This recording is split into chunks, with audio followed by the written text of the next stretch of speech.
Welcome back to Tell Me More Stories Told This podcast, where we tell you more about well stories. Yeah. And today we're diving deep into a story that really, it shook the world a few years back. Oh, yeah. The Facebook Cambridge Analytica scandal. Big one. Remember that one? Oh, yeah. It was huge. Data of millions of Facebook users ended up in the hands of a political consulting firm. That's right. Wild, right? Yeah. By the end of this deep dive, you'll know exactly how it all happened. The fallout. The fallout. Yeah. What it means for you, in this digital age. Is it a big one? Yeah. So let's start at the beginning. Okay. It all began with this app, An app. seemingly innocent personality quiz app called This Is Your Digital Life. Sounds harmless. Developed by a data scientist, Alexander Kogan. Right. Offered to tell you about yourself based on your Facebook activity. Mm-hmm. Sound familiar? Oh, yeah. Back then, personality quizzes on Facebook, All the rage. they were everywhere, right? Yeah. So what made this one different? Well, this is your digital life. Yeah. What made it different and ultimately problematic was its reach. Uh, It wasn't just collecting data on the people who took the quiz. Well- It was also taking data from their Facebook friends. So even if you didn't take the quiz, That's right. if one of your friends did, your data could have been taken too. Exactly. And that's where Facebook's Open Graph platform comes in. Open Graph. At the time, Open Graph, which is basically a set of programming tools, Right. allowed developers to access a lot of user data, Yeah. including data from friends who had given certain permissions. So this seemingly harmless quiz app, Mm-hmm. because of Open Graph, Uh-huh. ended up collecting data on a massive scale. Huge. How many people are we talking about here? The numbers are staggering. Good. Potentially 87 million Facebook users 87 million. had their data collected by this app, Wow. with over 70 million of those users from the U.S. alone. Just in the U.S. Yeah. Think about that for a second. It's crazy, your data. Your friend's data being used without you knowing Yeah. really makes you think twice about what you share online, Uh-huh. doesn't it? Yeah, for sure. And if you're enjoying this deep dive into the Facebook Cambridge Analytica scandal, hit that subscribe button Hit it. so you don't miss out on any other fascinating stories we have lined up. Yeah, we got some good ones. Here on Tell Me More, That's right. you won't want to miss them. Nope. Now back to the story. Okay. We've got millions of Facebook users' data being collected Right? through this quiz app. Uh-huh. Where did it all go? Good question. What was it used for? Right. That's where Cambridge Analytica comes in. Enters the picture. They were a British political consulting firm, Mm-hmm. but not your run-of-the-mill consultants. Oh, no. No, Whoa. different breed. This was different. Yeah. They were different. Yeah. Go ahead. Cambridge Analytica specialized in using data analytics, Okay. lots of it, Yeah. to try and influence elections. So they weren't just sending out pamphlets and making phone calls. Yep. They were using data to try and sway voters. Trying to. Yeah. You got it. And they were working with some big names. Oh, yeah. In the 2016 U.S. presidential election, Mm-hmm. they were hired by both Ted Cruz and Donald Trump's campaigns. Both of them. Hold on. Yeah. They worked for both campaigns. Yeah. How did that work? Well, they started with Ted Cruz Okay. during the Republican primaries. Right. Then when Trump secured the nomination, Cambridge Analytica switched their focus to his campaign. I see. Yeah. So they had this mountain of Facebook data they got from Kogan's app. Mm-hmm. What did they actually do with it? They used it to build what are called psychographic profiles, Psychographic profiles. essentially trying to figure out people's personalities and Yeah. political leanings based on their Facebook activity. So they weren't just looking at basic demographics like Mm-mm. age or location. No, they were going deeper. They were analyzing your likes, your shares, your comments, Wow. even the things you liked on other pages. So they were trying to build a picture of who you were as a person. Yeah. What made you tick? What you hoped for. Your hopes, your fears. Yeah.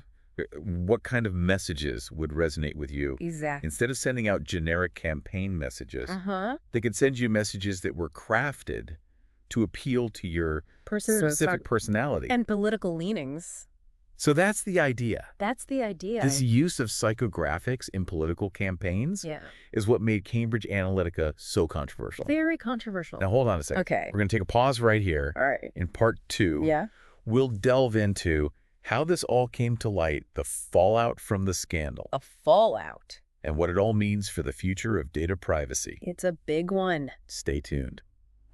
Welcome back. We're back. You're just in time to uncover how this whole Facebook Cambridge Analytica situation blew wide open. It's like a plot twist in a thriller. You've got this massive data operation going on behind the scenes, but someone had to eventually break the silence. And that someone was Christopher Wiley, a former employee of Cambridge Analytica. Ah, the whistleblower. Yep. He's the one who spilled the beans. Precisely. In 2018, Wiley went to major news outlets like The Guardian and The New York Times with his story, and let me tell you, it created a media firestorm. It's not every day that a story like this breaks. The idea that a political consulting firm was using millions of Facebook users' data to potentially influence elections, it was a huge deal. Absolutely, and the public outcry was immediate and intense. So what happened next? What was the fallout from all of this? Well, Facebook's stock took a major hit. Yeah. They lost billions in market value as people started to question the company's commitment to data privacy. It was a PR nightmare for Facebook. I remember seeing Mark Zuckerberg, Facebook's CEO, being grilled by Congress. Yes. Zuckerberg was called to testify before Congress, and the hearings were widely watched. It was a pivotal moment that put a spotlight on the power of data and the potential for manipulation in the digital age. But were there any actual consequences for Facebook or Cambridge Analytica? Or was it all just talk? Oh, there were definitely consequences. The Federal Trade Commission hit Facebook with a record-breaking $5 billion fine. $5 billion? The largest penalty ever imposed by the U.S. government for a privacy violation. Wow, $5 billion. That's a serious chunk of change. And as for Cambridge Analytica, they couldn't weather the storm. They filed for bankruptcy not long after the scandal broke. Talk about a fall from grace. It seems like public trust in Facebook took a major hit too, didn't it? Without a doubt, the hashtag Delete Facebook movement gained a lot of traction after the Cambridge Analytica scandal. People were genuinely concerned about how their data was being used and whether they could trust Facebook to protect their privacy. I can understand that. It was a wake-up call for a lot of people. This scandal brought the issue of data privacy to the forefront of public discourse. Yeah. It made us realize that maybe we weren't paying enough attention to what was happening with our data online. Right. That's right. It forced us to confront some uncomfortable truths about how our digital footprint can be used and sometimes misused. And it wasn't just about Facebook, was it?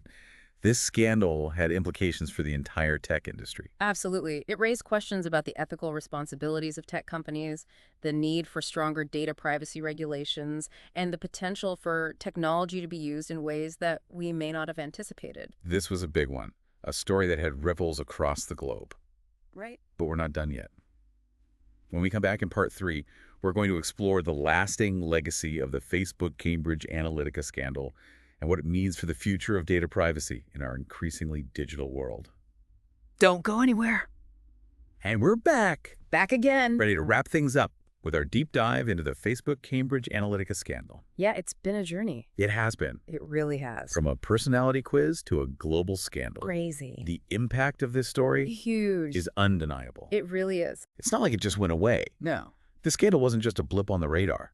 It had lasting consequences, didn't it? Absolutely. It shifted the whole conversation around data privacy. Yeah. Brought it to the forefront. So what's changed since then? What's the legacy of the Facebook Cambridge Analytica scandal? Well, for one, we've seen a push for stronger data privacy regulations globally, around the world. Around the world? Yeah. Like the General Data Protection Regulation? GDPR in Europe. Exactly. GDPR gives individuals more control over their personal data and sets stricter rules for how companies can collect and use that data. So there's been some progress on the regulatory front. Yeah. What about the tech companies themselves? Have they changed their ways? Well, there's definitely been a shift in the industry. Yeah. Companies are more aware now of the need for transparency and ethical data practices. Yeah, it seems like maybe they're realizing they can't just take our data for granted anymore. Right. Consumers are demanding more accountability, and companies are starting to listen. There's been a growing emphasis on privacy-focused features and tools. It seems like the scandal was a wake-up call. Yeah. For everyone, tech companies. And users. And users alike. For sure. I think that's fair to say. It forced us to confront the potential downsides of the digital age and the importance of protecting our personal information. Right. And that's a conversation we need to keep having. Yeah. As individuals, as a society, and as a global community. Well, that brings us to the end of our deep dive into the Facebook Cambridge Analytica scandal. Wow. It's a story that reminds us that even in the digital age, knowledge is power. Absolutely. Thank you for joining us on this journey. We hope you learned something new and maybe even feel a little more empowered to navigate this complex world of data privacy. A digital world. Until next time, Yeah. keep exploring, keep questioning. And keep telling those stories that matter. From all of us here at Tell Me More Stories Told This podcast, thanks for listening.